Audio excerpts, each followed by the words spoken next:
9 right now. Wait. This is the impact I have on Very good. Tane Danger, a Minneapolis legend, a United States legend. He asked us to introduce himself like that. Exactly. No, I'm just kidding. Yes.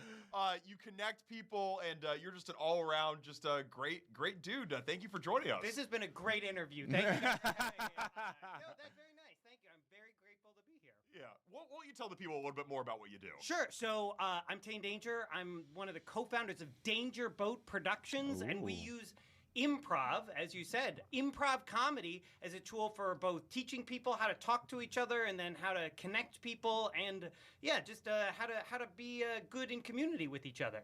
Yeah. How did you first have the kind of inspiration to blend almost like motivational speeches with improv comedy? No, it's a great question. So I was like an improv, I was doing improv in college, and then I was studying communication in college, and I was like, these things that we do in improv, making stuff up on the fly, listening really well to people, being able to tell a story, like all these things are things that are really valuable and good. And then about 15 years ago now, I started doing a show in Minneapolis called The Theater of Public Policy, and that was a way where we would actually use improv as a way to bring to life like important topics and things. And a lot of this work just really grew out of that. It's this beautiful art form, and I really believe what you guys are good at, like if you can have people having fun, they're actually going to learn and remember stuff better. Absolutely. I'm curious about this show. Could you talk a little bit more about this? Like, how did you? The Theater of Public Policy? Yeah. How did that work? So Theater of Public Policy started, I was working in nonprofits, and I worked for the state of Minnesota for a period of time. There's all these people who do really good, meaningful work, not always great about talking about their good, meaningful work, or at least talking about it in a way that's like fun and engaging. It's like, well, I'm doing all this improv stuff on the side. Improv people are really good storytellers. Is there a way to do these things together? So we created this show where I would interview one or a couple people who are really smart about something, maybe like a scientist or a researcher or somebody who's in some sort of office who's like the best at whatever they do. And it'd be a serious interview, but we'd have fun. But then we had this team of improv comedy performers who would take everything that we talked about and brought it to life through entirely unscripted improv theater. So my favorite line about the show ever, the Star Tribune wrote about it, and was like, they're like, imagine C-SPAN being swarmed by the cast of Saturday Night Live. That's incredible. So that's how we kind of got this whole thing started. And then along the way, we were like, these things improvisers do on stage, these are really good skills for anybody who wants to be able to connect and listen, have a good conversation with other people, think on their feet, and maybe be able to, move a conversation or dialogue forward in a productive way. You talked a lot about listening there. My grandmother used to have a quote: "You have 2 ears and 1 mouth. You got to listen and talk in that proportion." Why is listening such an important asset that we don't do enough of these days? Oh my! I mean, have you been around? Do you find people are good listeners? Your grandmother's 100% right, very much aligned with your grandmother. And I always start this in the improv sense. Like, you imagine an improv show, people getting up on stage to create something. If they aren't listening to each other, that show's not going to work. Right. Yeah. Right? Like, if I get up on stage and I'm like, hey, it's my birthday and we're going to have a party. And you're like, hey, we're cowboys on the moon. And I'm like, yeah. What just It's like Michael Scott in that episode of The Office. Exactly. Michael Scott in that episode of The Office, bad listener. So I totally agree, and it's so fundamental. I mean, to expand on how your grandmother framed this, we always talk about when we're doing some of these trainings and things. If you aren't listening and actually hearing what somebody else is saying, is the foundation to then being able to actually engage with what they're saying. And B, the piece I really think that we underestimate is how much people appreciate being listened to. Right. Yeah. Right? We live in this time where people talk about how polarized we are and how hard it is and, people are just mad. I'm like, you know what? My experience is if you actually can demonstrate to somebody else, I actually am listening to you and curious about what you're saying, doesn't mean that we agree. But if I have that curiosity and I can show you that I'm really listening, we're probably going to have a pretty okay conversation. Amen to that. Yeah, yes. absolutely. We need a lot better listeners. Right? If everyone listened to each other more often, I think we'd all be a little bit more close together. I'm curious though, because listening is a skill, right? It's not something like that's innate. You're not born with certain capacity to listen, or are you? Oh, this is great. It's like you've taken one of my workshops before. Because I have this whole bit on this that I talk about where we sometimes talk about, or like just almost the way you were partially like, oh, well, I'm not a good listener, or that person is a good listener. And I mean, there's probably some element of like how much we just naturally do it or whatever, but I fundamentally like believe in like in the workshops and trainings that we do, you can get to be a good listener really fast, right? Like, and even if you just sort of think about like, if you are, okay, let me ask you this, like sometime you're like in your house or something, middle of the night, and all of a sudden you hear something, like in your house, all of a sudden you are a very good listener. Right. You're hearing like, everything. You can hear every single thing that's happening. Yeah. And like, that's kind of but like that demonstrates you can tune up like that level of listening. And so we do a lot of, with the exercises and trainings that Danger Boat does, we do a lot of things where we're getting people to practice these different ways to listen, and listen both for like the actual hearing what somebody's saying, but then also the nonverbal cues, like what somebody's like communicating to you when their facial expressions, how they hold themselves, the energy, all of those different things. We're aware of that, Right. Like when you're talking to somebody, if somebody's like, yeah, I'm really excited to be here. Yeah, this is great. Yeah, thanks Like, for having me. Like, we're yeah. not dumb. Like we know what that is, and so like paying attention and listening to that is not some foreign language. It's not impossible. It's just we have to like take a minute sometimes to like tune into that and pay attention to it. You brought up Danger Boat. What exactly is Danger Boat? And listen, is this your real name, Yes. Tane Danger? That's your real birth name. Tane Danger. I had a grandma Danger, just to keep it with grandma. Grandma Danger. Yeah, Yes. I Man, totally. Your ancestors must have been something else to get the last name Danger. Because my family formerly, my last name is Fuller, but formerly it was Outlaw. So I was like, what did they do? Outlaw? What did they do to? Yeah, it was Outlaw. Before we were Fullers, we were Outlaw. I was like, how obnoxious were my ancestors that they were just like, they got to Ellis Island or wherever because they're black, and they're like, Outlaw. That's your That name. is your name. That is what describes you. Danger is what Danger. describes your Yeah, family. I don't know which of those is like more extreme. Like, like the people would be like Stamp. Danger. Right. So yes, Danger is my last name, and then my co-founder of the company is Brandon Boat. And so Danger, but I know people always say like, and it's so we literally get like email inquiries that are like, is there anything for sale at the marina? Like, no. I kind of want to like, we should have a side hustle. Anyway, Danger Boat is Tane Danger, me, and Brandon Boat, and then a team of very talented improv people. And we do a lot of different things. We do shows like what I talked about. We do a lot of education and training pieces using improv, like in workshops, in school settings, at conferences and things like that to help people learn how to communicate and things like that. I mean, sometimes I do like the shorthand, which is just like, if you are looking for something that, you want your conference or event to be like more fun, people to learn something, and you're looking for like a creative way to do that, like that's basically kind of what Danger Boat does. I love that. You do like thousands of these, I would imagine. Have done hundreds of these over your time. There's got to be some trends that you see across some of these meetings and stuff that you like. What would you say is like the number one kind of listening or trend that you see that people could tweak pretty easily? So that's a great question. I think one thing that we spent in the last year or so, we've been really focusing a lot of this on how to have conversations that maybe are like a little challenging or a little difficult, right? Like conversations across difference. And we've been doing some of that work with the University of Minnesota. And one of the things like out of that work, and I think is a trend that we're trying to address, is like people having a conversation, but instead of listening, they are politely waiting for their turn to talk. Right, they're talking at each other. Yeah. They're just sort of like, let me tell you what I think, right? Oh, like that I cannot tell you how often that happens to me. Exactly. Yeah. And so that is like a real thing. And so we have some exercises and things that we run people through that just force you to like actually like listen to the other person and before you can go on. So like just a really simple exercise people can do this at home is like, okay, when you're having a conversation with somebody else, listen to them and then you start your sentence with like the last thing the other person said, like the last few words. And it sounds a little clunky and it's a little bit hard, but once you start doing it, you're like, oh, this is like slowing me down. I can't just be in my head thinking about what I'm going to say next because I have to listen to the other person. Right. And this addresses like a real thing that we see of people like totally missing like what the other person is talking about and them not really necessarily showing the other person, I care about what you say. I care about what you said. See, Hey, look at that.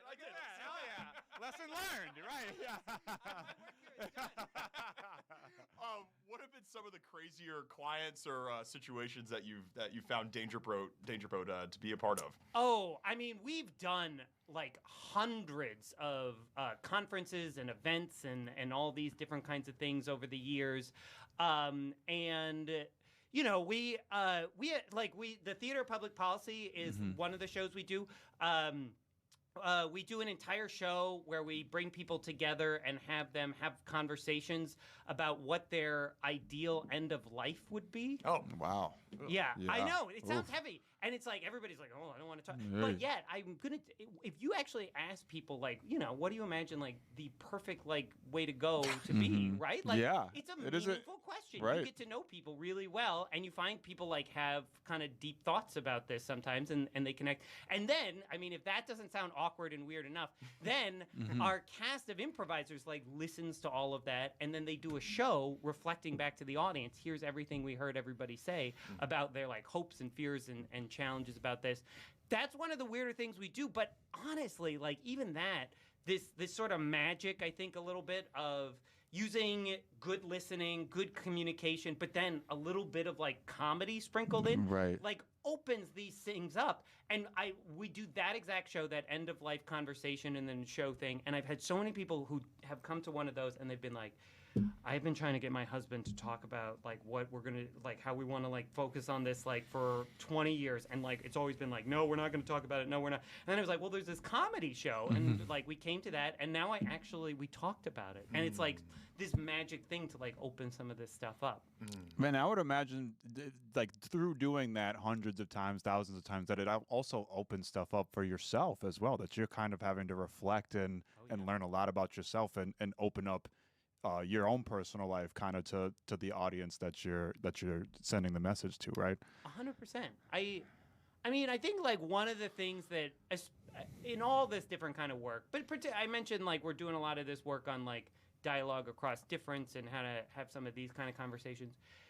We have such a capacity to like imagine, oh, well, this person like lives in this part of the state, or they are from this background, and so I already know like what they think about X or how they are going to view X or whatever. And I'm just telling you, like, we do events and projects all over the state, but even all over the country. But again, you go anywhere, and if you really sit with people and talk to them, people are complicated, they are complex.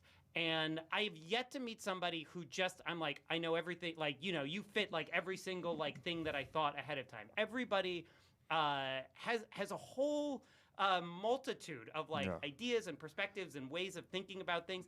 That's cool. That's amazing. Right. Like, and if you can like focus on that, like all of a sudden every person you meet is like a gift of like, what are we going to discover about you today? I don't know.